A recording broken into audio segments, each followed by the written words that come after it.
Hi, I'm Dr Mark Donohoe. Join us for our new podcast series, FXomics. We'll be exploring the new technologies of integrative medicine, including genomics, metabolomics, the microbiome, and many more fields that are transforming healthcare. We're focusing on how they apply to practitioners and how we can incorporate them into our patient care. We aim to make these exciting and sometimes challenging fields relevant to you and your practice. Search for FXomics on your favourite podcast platform, and we look forward to your company.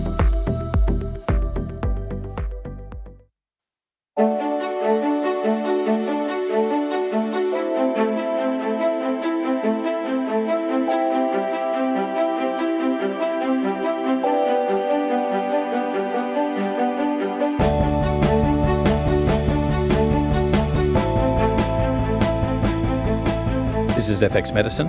I'm Andrew Whitfield Cook. Joining us in the studio again today is Dr Mark Donohoe, who earned his medical degree from Sydney Uni in 1980, and he worked throughout the central coast of New South Wales, honing his medical skills, where his interest in integrative medicine sparked, because his patients weren't fitting into those boxes of diagnoses and treatments which were drummed into him in medical school.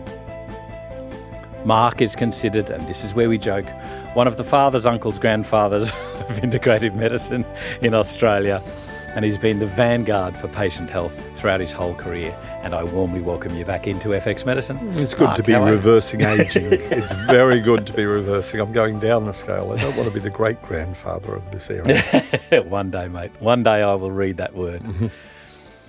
Evolutionary medicine, which sounds a little bit weird as a topic. It sounds a little bit esoteric. What do we mean by that term? There's a way medicine owns the category of diseases, right? Basically, medicine is a trade union. We've defined the things diseases. It's called nosology. And by definition, a disease is a failure of biology leading to pathology, leading usually to death or at least permanent disability. So we have this idea, you probably remember, we would have all been through it, this kind of bowl of homeostasis, that a person in homeostasis kind of goes to the bottom of the bowl. Disease pushes them out. If they flip over the edge, you're dead. And if you don't flip over the edge, you come back to a level of reasonable health. Well, the problem is we've beaten many of the diseases. Medicine works. You know, my profession has done some good stuff to stop people dying. And medicine, when it's worked and it's got rid of many of the fatal diseases, we know how to manage heart attacks, we know how to manage a whole lot of things. What the problem is, we start to fiddle, and medicine reverses and says, hey, maybe we're also preventive medicine. Maybe we can take those techniques that we use, which drugs, surgery, radiotherapy, these type of things that work magically in the extreme, and then move them back along the road a bit. Evolutionary medicine is a branch of evolutionary biology. It's a medicine which says, why does something happen? So the critical thing that medicine has missed is not that it's failed in any scientific sense, but it says what has happened. And the failure of medicine, in a sense, has been to say, why does it happen? The what happens, you've got drugs for, you intervene, you chop off disease, you save lives. The why does it happen is much more a human desire to know. People get empowered by finding out why illness occurs. Why am I suffering chronic fatigue? Why is my cholesterol rising? Why are my muscles malfunctioning? I'm building up lactic acid. So evolutionary medicine comes back to a different state that says there's an adaptive state. It's not the same as good health, but it's certainly not the same as disease. When there is a stress on the body, the whole Hanselier type of stress being psychological, physical, cold, hot, or anything else, when that happens, the body enters a state of adaptation, and it's really easy to misinterpret that as disease and to go full bore with the drugs that are very powerful and make the mistake of not finding out why the person's sick. Evolutionary medicine and evolutionary biology are two branches to say, hey, hang on, have a think about how we developed over the millennia. Over the millions of years of evolution, there are processes in place which are adaptation, which when they're going on, we should respect the body and work with it and work back to recovery. And the best known one around the place has been, what's a pyrexia? What's high temperature? What does it mean and what do we do about it? Doctors always regarded pyrexia as a thing to be controlled. So we'd jump in with Panadol, or we would jump in with things to drop the temperature of a person without actually recognizing that the temperature was important in promoting an aggressive immune response to defeat a pathogen. So that was a very good example of we were doing something to drop the temperature that prolonged the illness. Jumping in with antibiotics early, we've now learned a lesson with antibiotics. One is that if you jump in early, you eventually get antibiotic resistance. But the other is most people get over infections by themselves and are more resilient for having got over the infection. So there are processes that go on in the body all the time that we think of as treatable disorders, and that if we step back from it, we can think, no, that's a body trying to adapt to something. What is it adapting to, and how can we do something about it? We talk about an adaptive response, yes, but we also get maladaptive responses. And the perfect example is shock. Shock will try to save you to a point. Mm-hmm. It will close off the periphery to ensure blood flow to the vital organs, That's the right. brain, the heart, the viscera. So it will close down the peripheries. But there comes a point where it just goes to hell with it. And in fact, you get vasodilation. Yes. And it just says, I've tried. Yep. So, is that really a piecemeal last-ditch attempt at saying, hey, listen, I can't starve the peripheries forever. I'm going to have to feed them even though you're bleeding out that arm. So I have to do this vasodilatory response. Or is it just, to hell with it, you're going to die anyway, so let's kill you quick? No, I think you're right. The body does make choices all the time of, is this sacrifice worth making? So there is always in adaptive responses. The thing to remember is you lose something along the way. The heat stress response, the shock response are all short-term adaptations to get us through what could otherwise be a fatal outcome. And you're right, it's pushed to the very end, and at some point biology says, bug it anyway. It can't go any further, so there is no point dragging this on any further. Doctor's ideal intervention point is not when the shock first starts, but at the point where it starts to kind of move out of control. Yeah. So in jobs as doctors of stopping dying, that's a very, very good job to do. You can actually see the bodies that you save right on the spot. The interference of medicine going backwards into things that don't require that intervention. Like, for instance, seizures with high temperatures. Yes. Very, very few ill effects unless there's an underlying disease there like epilepsy. That's right. It only happens in children. The outcomes are universally pretty good, but we fear it. We call that epilepsy. It's horrible to watch. That's right. And everybody feels that we should intervene. Everybody felt for 100 years nearly 100 years, that antibiotics should be used all the time because how terrible is it to have infections that you could make shorter without ever realising that was biological selection. And there was also host weakening. What we now understand with high antibiotic use is the immune system does need to be tested to be resilient the next time and the next time and the next time. And when we're running early with antibiotics, we're doing a maladaptive thing for that organism. It looks good in the short term, but in the long term, that child is likely to get more and more and more of those infections. And you can see this in the way that medicine has been defining repeated or excessive infections in children. It's now 24 infections per year. It used to be 6.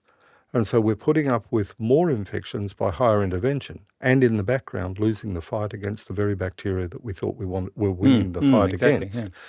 So it's not that medicine is doing the wrong thing. It's doing the right thing in the area of disease. When a person reaches a state of disease, the definition of disease is that's the failure of adaptation. What we are talking about is signs and symptoms that happen earlier. And when we try and extend medicine backwards, what we lose is the very high ratio of benefit to harm that happens in a disease state.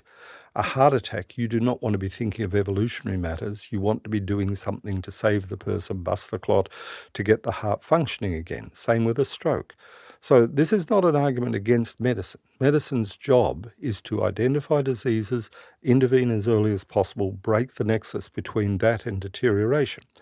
But the 90% of healthcare, what GPs see, what naturopaths see, what we see out in the general community, is not disease, it's an adaptation. Now, I come to this also, I've got to say, has been an awakening in the area of chronic fatigue syndrome, where the genetic studies being done now keep saying the same thing. It's not one illness, It's a breakdown of a kind of adaptive response which puts a person into a hibernating state that is really difficult to shift them from. You apply the medical model and we give antidepressants. Works short term, longer term, people deteriorate further. We use antibiotics. We use all kinds of processes. The ones that work are those that work with readaptation of the organism. If you understand the person not as a diseased person, but a person through intolerable stresses for them finding the least worst outcome. And that's a really important part of this. Bodies are good at finding the least worst outcome, not always the best. And so recovery may be sacrificed, but at least things don't break down, don't go wrong. Yeah. People with borderline hepatic function, people who are poor methylators, people who have got genetics for gluten, who are eating gluten, in other words, they're having an inflammatory response, they don't get disease straight away, and therefore they don't fall in the diagnostic categories of doctors. Doctors say, well, there's nothing wrong with you because I've done all the tests. Give those tests time, you'll get something that breaks down in the future. But at that point, the concept of evolutionary medicine is go back and think about why. What could be going on as the processes that this person's adapting to? The way you know adaptation as opposed to disease is it's a stable state of ill health. And that's a critical issue here. Medicine deals with instability. When things go wrong, they change very quickly over time. A person's deterioration is obvious. They're collapsing, the shock response that you said right in front of you. But when people reach a repeated stage of chronic, stable ill health, that's an adaptive state almost by definition. Yeah. And thought at that point about the whys is what doctors are not so good at. We know the drugs to treat the symptoms. We know how to give people relief of suffering and pain. What we're not so good at is working backwards along that train to say, why is this person adapting? What is the diet contributing? What is the environment? Are there toxins? So we're looking at those stressors on the body. And in fact, it's a really useful idea to go back to that Hanselio idea of, say, let's identify the stressors. My practice, I will tell you this, every single time I see people with chronic fatigue syndrome, I see people with sudden deterioration of their health, autoimmune disorders, and they say, it happened 5 years ago. And my first question is, what happened 6 and 7 years ago? And inevitably, the answers are there about what was happening in those years before. Long hours of work, new family, missing sleep. There is a kind of load that comes onto a person, and for a while they do okay, and then the body says, no, this is not sustainable, and it drops something. So it will drop the thyroid, for example. What do we keep on seeing? We keep on seeing people who are clinically hypothyroid, but the brain is not asking for more thyroid hormones. You can say this person looks hypothyroid, but the TSH is 1.5 or 2, which is perfectly in the normal range. Why is that adaptation? The brain's given up asking the thyroid for more. The cholesterol will rise, the steroid hormones will drop, and the body goes back into a hibernating state. And my guess is that if you found a bear and tried to pull them out of a hibernating state, they also would not be happy bears. So when we're dealing with evolutionary medicine, we're dealing with root causes and going back and trying to change the substrate of that person's life, their diet, their sleep, their lifestyle, and getting the stresses off them as best we can. Sometimes we go back and we look at the genetics and we say, aha, that's what broke. Your DQ2, DQ8 genes, you are being inflamed every time you eat a glutinous meal. That keeps on triggering the same kind of reactions. Those antibiotics that saved you from pneumonia 5 years ago, they're playing out now with a dysbiosis, which is becoming an inflammatory bowel kind of problem that we've got to go and beat. And so I think evolutionary medicine is fascinating because it's medicine coming back to ask why and having whole different answers to the answer to the question of what is the disease state and what's the right drug for it. Hans Selye, you've mentioned him 3 times now. Yep. And the assumption by many, particularly integrative practitioners, is that it's the adrenal glands that shrivel and that it's the adrenal glands that we need to change, that we say the word support, and the inference is to actually change their structure and function. Newer research shows that it tends not to be the actual adrenals, and I'm confused about this because you and I have actually spoken on changes to the adrenal gland. But most of it speaks about changes in the brain, and that the herbs and nutrients that we associate with supporting the adrenal gland are actually supporting brain structure and function. What's happening? My view on this has changed over time. I really thought that there was a thing called adrenal exhaustion. I'm pretty convinced now that there is no such thing as adrenal exhaustion. The adrenals are regulators of particular types of function, great control of cortisol, aldosterone. They manage blood pressure, they manage stress response, inflammation response, and when emergencies arise, the adrenal medulla unloads all the adrenaline that's required to keep your head above water. I thought of them as failing in the same way that we get heart failure, that the gland progressively gets overloaded. And I'm now pretty convinced from the research that that's not the case. That when we think we're treating adrenals, we may in fact be working against the very biological components that keep us safe, trying to stimulate something that has put us into a stable, low-level state that is survivable. So the adrenals are not dummies. The cortisone I measure regularly. People under high acute stress, cortisol levels in the 600-700 range, the adrenals are pumping out stuff. Do they fail? No, they don't. In my opinion, we do see Addison's disease, but it's a whole different illness. It's an autoimmune illness. It's a catastrophic crash. Sometimes it's after doctors have given cortisone in the form of prednisone and the like for too long a period of time. And so there are disease states there which if doctors fail to do something about it, that person is likely to die. But the 99%, the adrenals are involved in an adaptive response. That whole sterol hormone, the cortisone, progesterone, estrogen, testosterone, the anabolic and the catabolic, so progesterone and the cortisone and aldosterone on the catabolic side, and the testosterone, DHEA, and estrogen on the anabolic side, the body's forever adjusting the balance between those.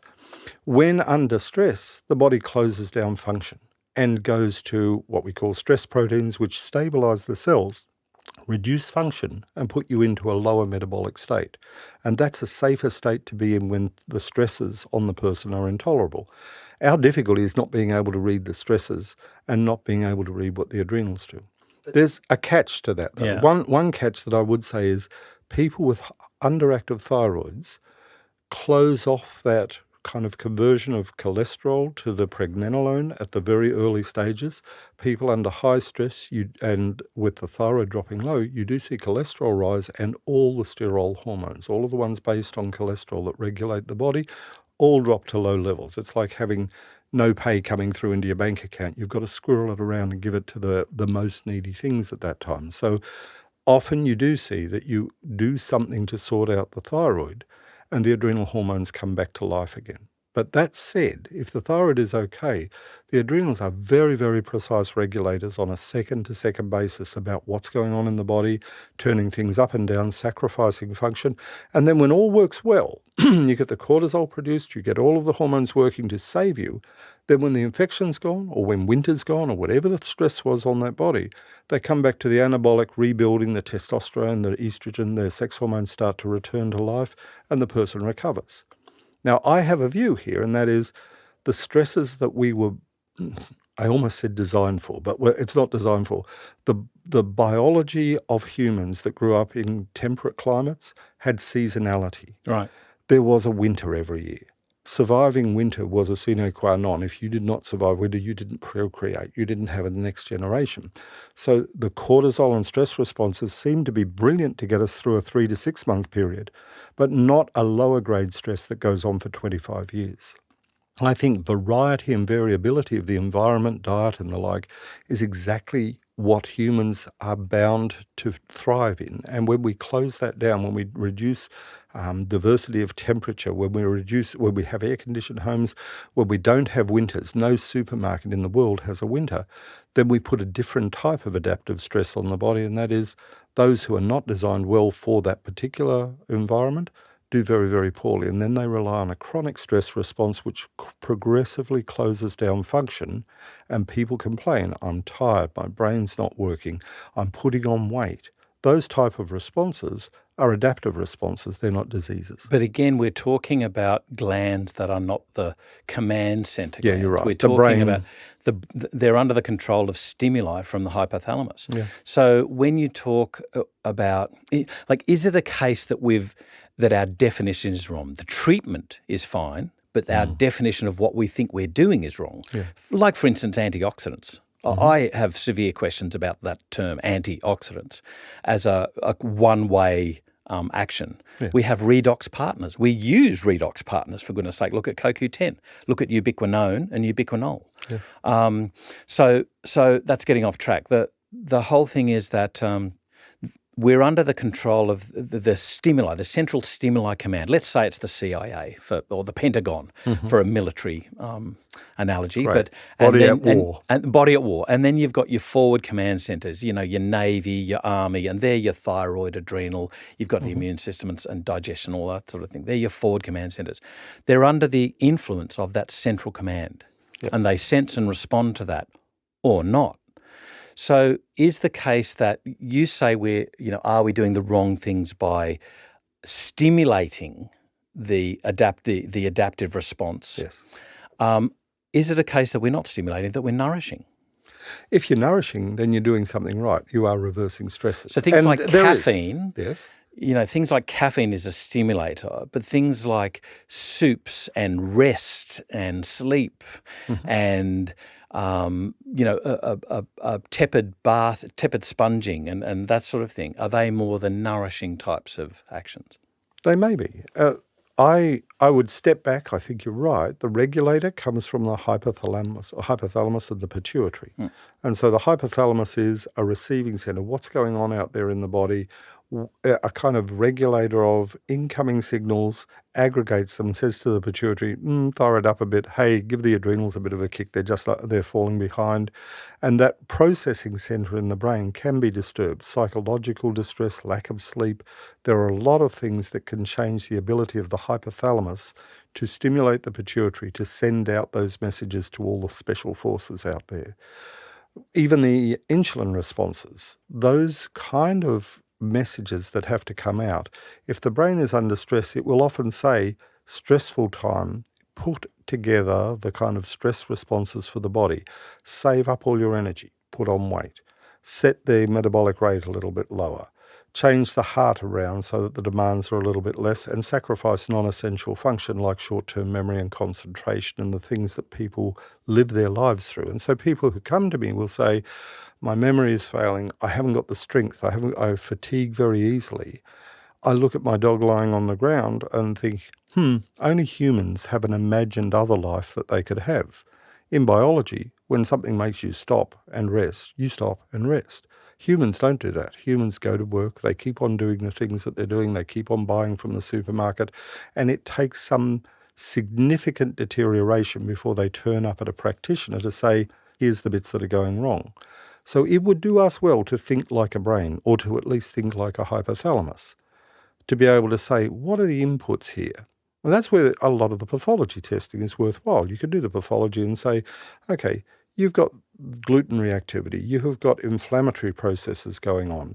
Of course the body wants to extinguish those, because if you can't win, and you certainly can't win the fight against gluten, there's no battle to be won there. Every time you eat it, you're getting another stimulus to the T cells and the regulatory cells. Then what's the best way? Turn the thermostat down. Just take it down to, instead of mixing my metaphors here, but instead of running at 12 volts, how about you run at 10, 11 or 9? We will then say, I'm suffering symptoms and I want to be more functional. I have spent 35 years of my life trying to get that function back in people and finding that if I push too hard, if I use really potent drugs to try and push the metabolism back, I can make the person significantly and measurably worse. They get their function that they thought they want. Their brain is functioning, their muscles are functioning, and they go downhill and they do enter disease states. So yes, I recognize the hypothalamus as a great regulator of that. Thyroid, all the steroid hormones around the body, all of those organs in different areas of the body. And I am fascinated by adrenals, but the nurturing response, the finding out how to unload the body, is a discovery tour. It is not a drug. It's not a pill. It's very rarely going to be a magic bullet that comes along and says, oh, this now fixes all of the stresses that brain has aggregated. And the reason I say that is I use, say, thyroid hormones. Yeah, I can give people 5 or 6 times the dose of thyroid hormones that would be needed for a person with no thyroid at all. And they still do not register a higher metabolic rate. Their pulse is still sitting there at 64 beats a minute. They've adapted to the thyroid hormone. I'm giving something, I'm thinking, if we could just pick up your metabolic rate, this would work well. No, the body produces reverse T3. It produces things that will blockade the thyroid hormone receptors, and that makes the person safe. Now, it's ridiculous because I think I should be able to do that. I'm a doctor. I know better than the body, but I don't. The body is regulating that to keep a low metabolic rate. And until I discover why it's doing that, I don't have a chance by just giving, say, thyroid hormones or adrenal hormones. Doctors love cortisol. With prednisone in the 70s, we called it vitamin P because everybody got better on prednisone until everybody didn't. And that was another very good way of understanding, yes, you can win these battles in the short term, but the price you pay in the long term is ridiculous. And there was a whole movement with integrative medicine to use cortisol. I know. And it was like as you say, vitamin P, thrown around like candy, irresponsibly, in my opinion, sometimes. And Dr. Andrew Heyman made the very salient point about, hang on, if you've got an infection there, you're just covering it up. Yeah, I know. That's all you're doing. So what benefit, what charity are you offering that patient? It makes you feel good because you've got no symptoms. Is that complementary or integrative medicine or just medicine? No. Cover up the symptoms quick. Yeah, Andrew and another guy called Tom Williams as well. Right. Very, very clever in this area to say we're staring at the body doing something, trying to overwhelm it.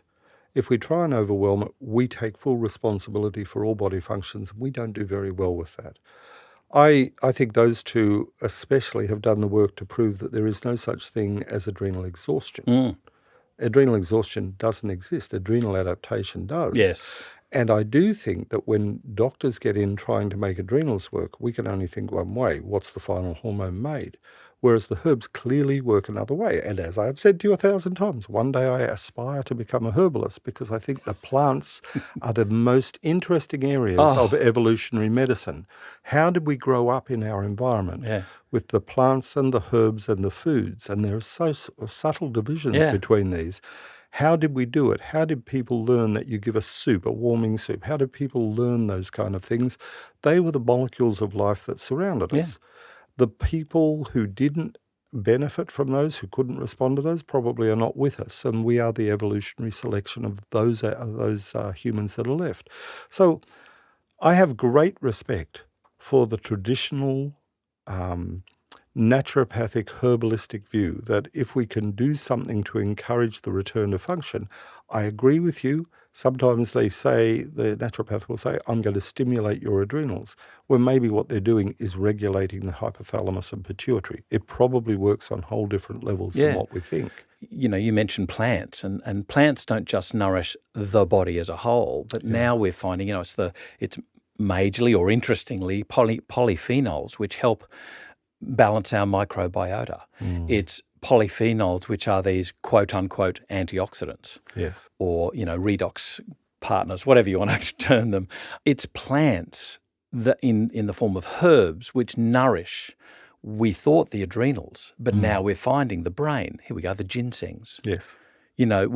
So I find the problem is the terms we use, not the treatments we have. The terms we use and the conceptual frameworks we have. Right? So medicine distorted a framework by being so powerful at the end of life and in disease states.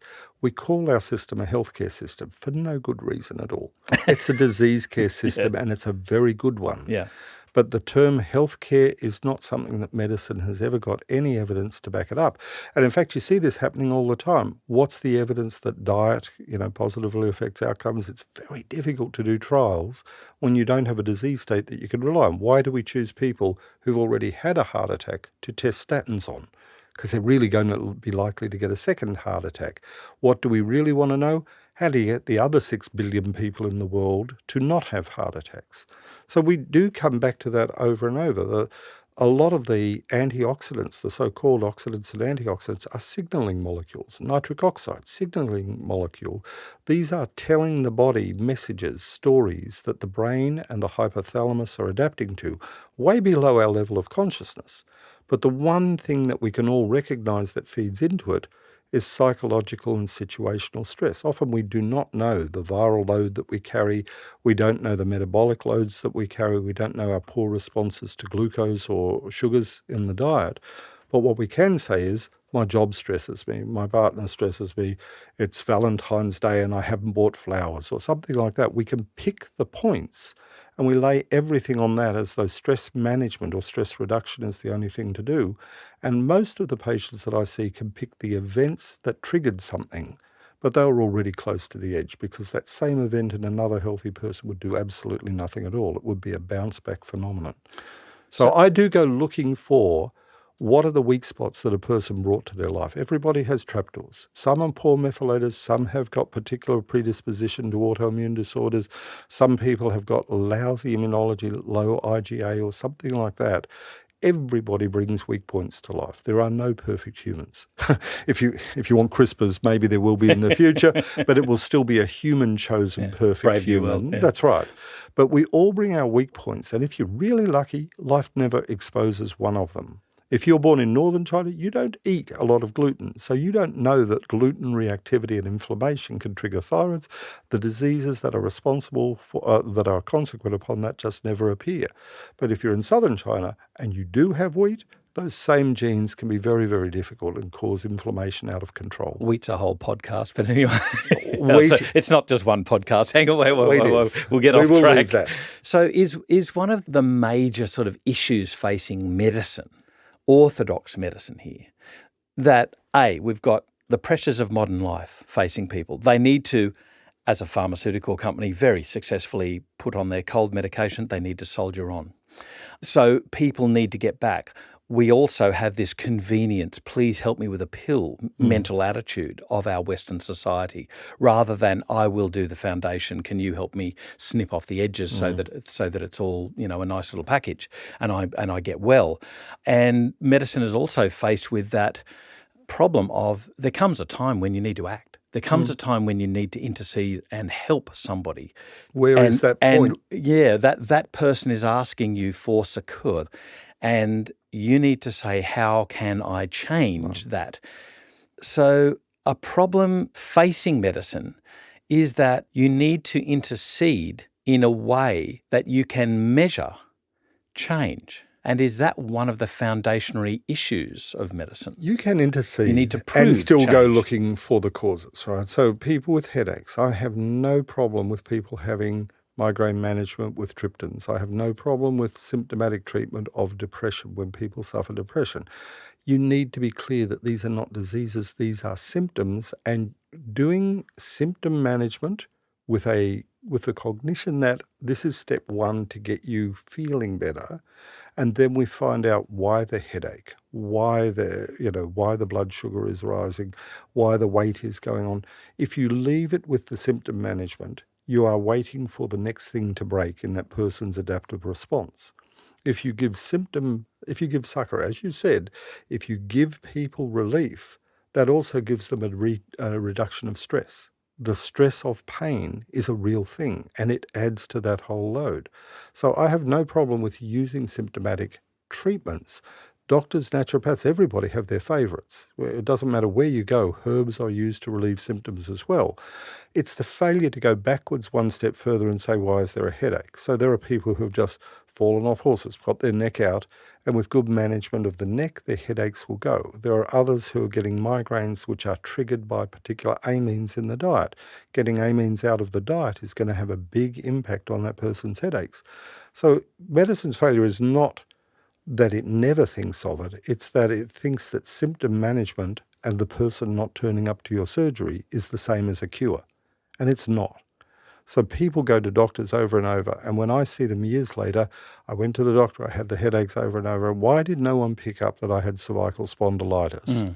And it's because the pain relievers worked.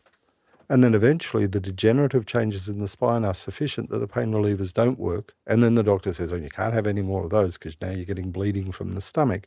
And the cost of not paying attention to why the person was sick was always a problem. Yeah.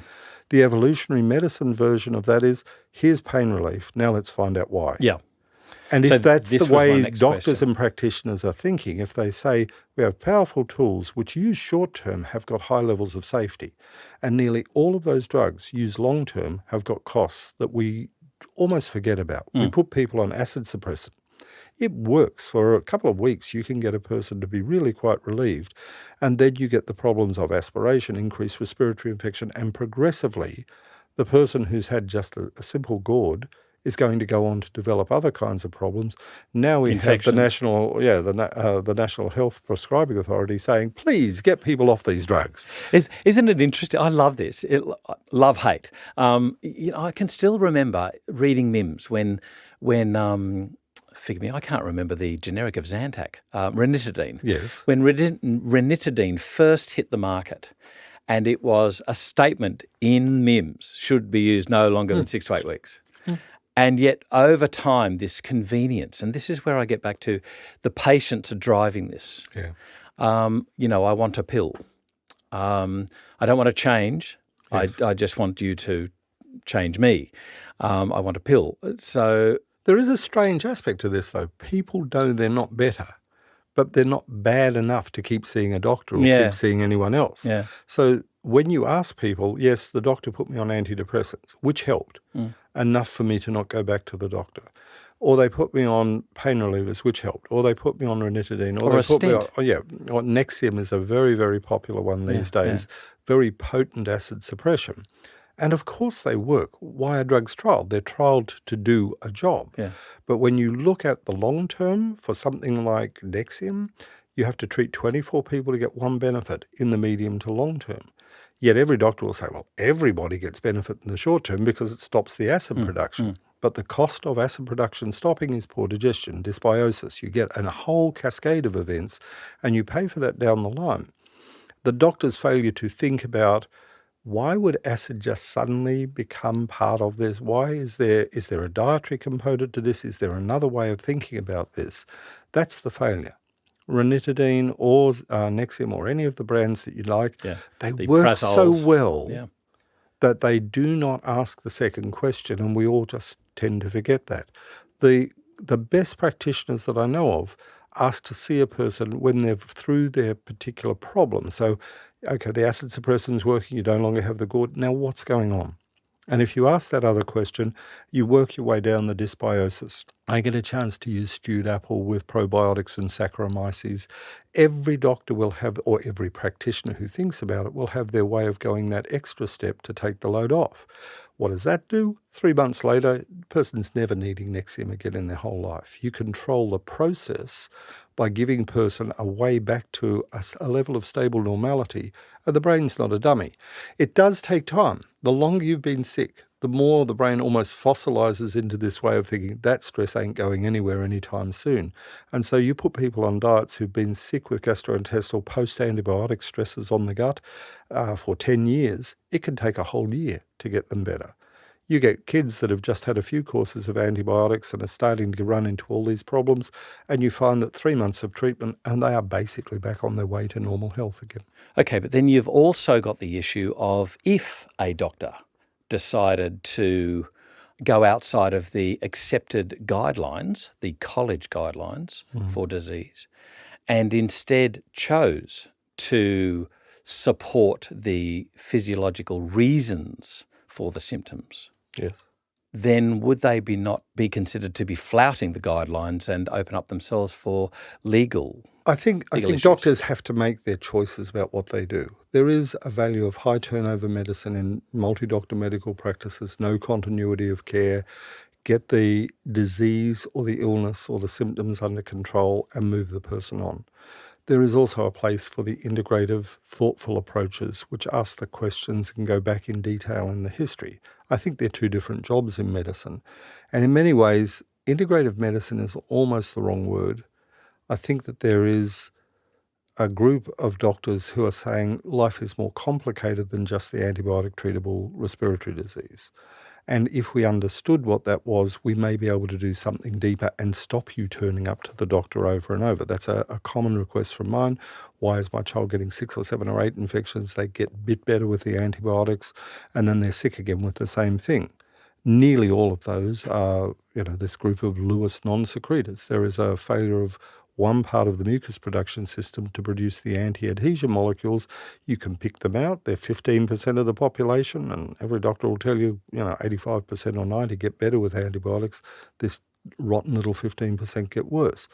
What is it about a Lewis non-sequitur? You go back over that and you say, well, it's an anti-adhesion thing, so the way to manage infection is in fact with probiotics, competing organisms that can adhere better than the pathogens that are there. The others do well with antibiotics, but eventually get a dysbiosis if you don't do anything about it. So I come back to examples like that. Yes, we have to do our medicine. Every integrative doctor, we have a first priority of being a doctor, according to our training, doing the things that are evidence-based for the care of our patients. I believe we have a second obligation, which is to ask the question why, and that opens up a bit of a hornet's nest for most doctors. It means time. It means paying attention to the history, finding out what happened a year or two before a person became unwell, and not wasting time and effort and energy on people who are going to get themselves better if you do absolutely nothing. The College of GPs does not demand we drug treat particular things. When you get to disease states, there is an obligation to not fail the person in your healthcare obligations, right? We have a job to do. And no doctor, whether they decide to verge into homeopathy, integrative medicine, herbs, or anything else, loses that obligation. So we are first and foremost what we were trained to be, but then an obligation from my perspective for a doctor is to say, and why? Why this person over and over? Now, I can make an argument that at that point we should be handing off and talking to naturopaths, traditional Chinese medicine practitioners. We should be looking for other ways, but I don't have enough expertise in those areas. I can deal with diet, lifestyle, nutrition. There's the areas that I'm trained in, environmental medicine and toxins. But we need that partnership between doctors and naturopaths, which keeps getting blocked at the level of APRA. Who do you refer to? An insurable person. Are they the best person?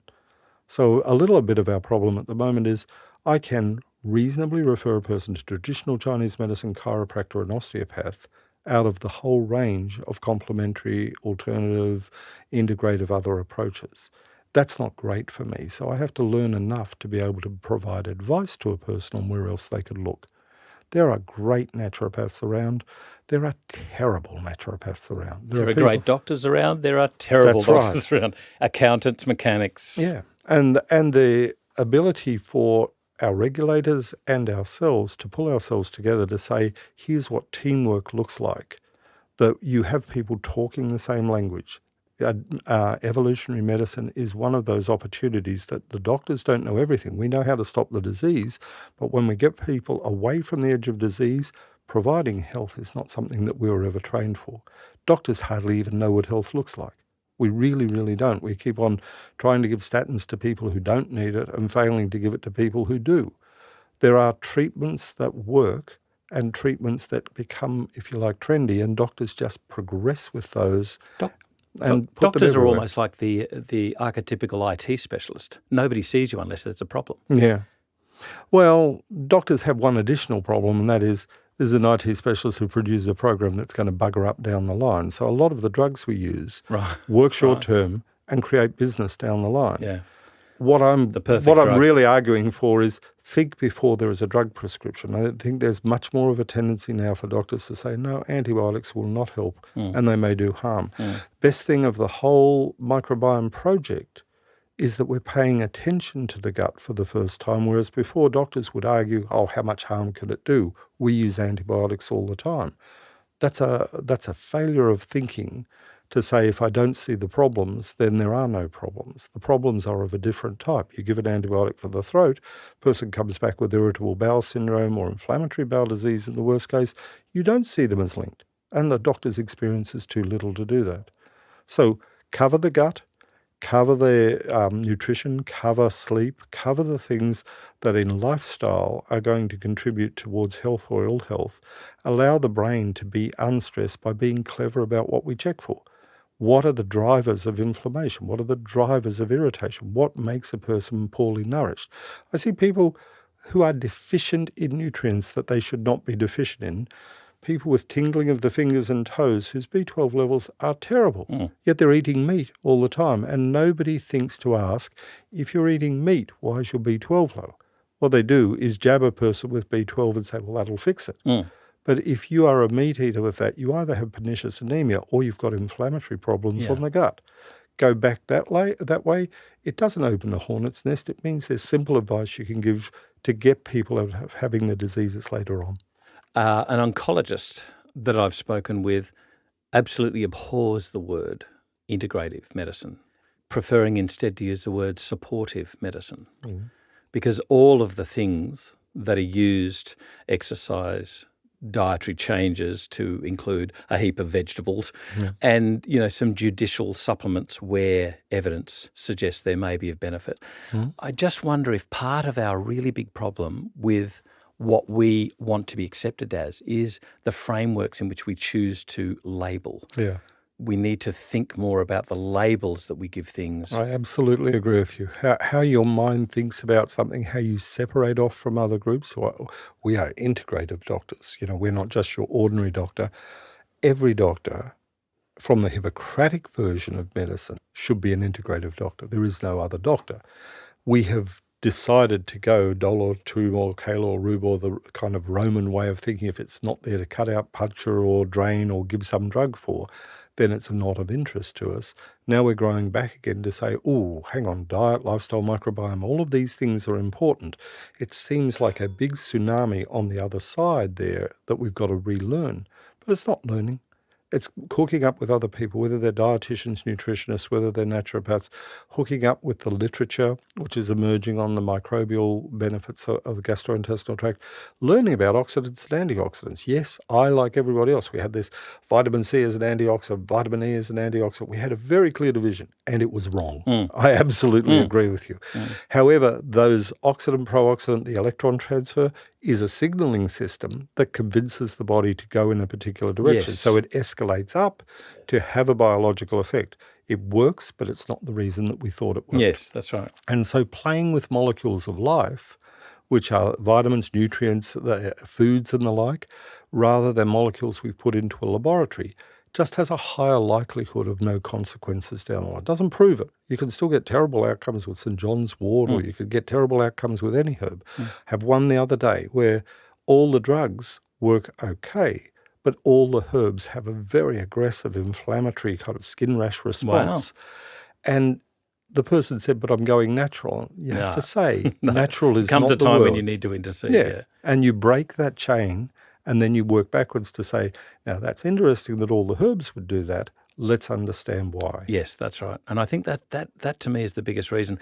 And where I've got to say it sits with me, being a nurse. Like, I don't have this, I have a distrust, but it's more of the marketing. But I don't have this avoidance of the use of pharmacological therapies. I prefer to say, well, why can't we optimize that use so that it has the maximum benefit and the minimal detriment? And also probably the shortest term of use as well. So a lot of these drugs, you can belt a person back towards a salvageable state by a 2-month course of treatment or a 2-year course of treatment. The problem that a lot of us have as doctors is once something's working, we leave a person on it until something else breaks. And that's not thinking in any evolutionary way. That's just saying, the chewing gum in the dike there has actually stopped it. That'll be okay. Chewing gum is therefore for broken dikes. That's right.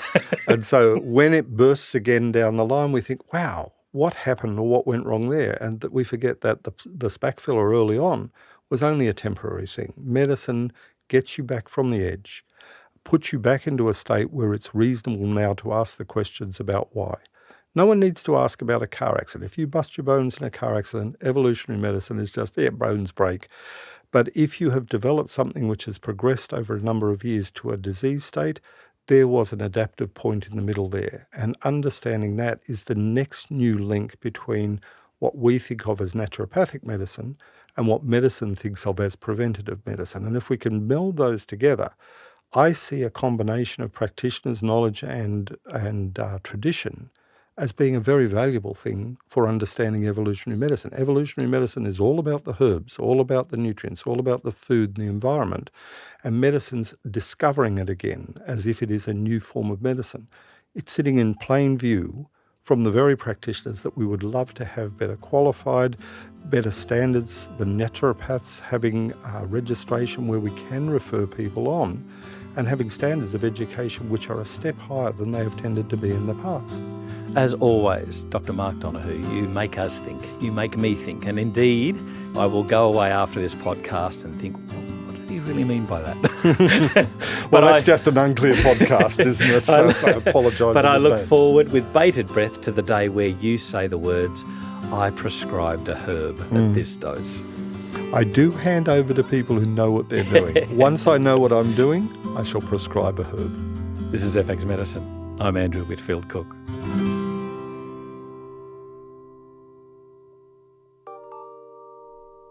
Just how big an issue is water damage to buildings in Australia, and what are the possible health issues from mould biotoxin exposure, like chronic inflammatory response syndrome, or CIRS? Join Amy Skilton in her comprehensive course, Unravelling CIRS WDB, which will give you the appropriate skills to both screen and manage your patients on their return journey to wellness. For more information and to register, please go to bioceuticals.com.au and click on the Education tab.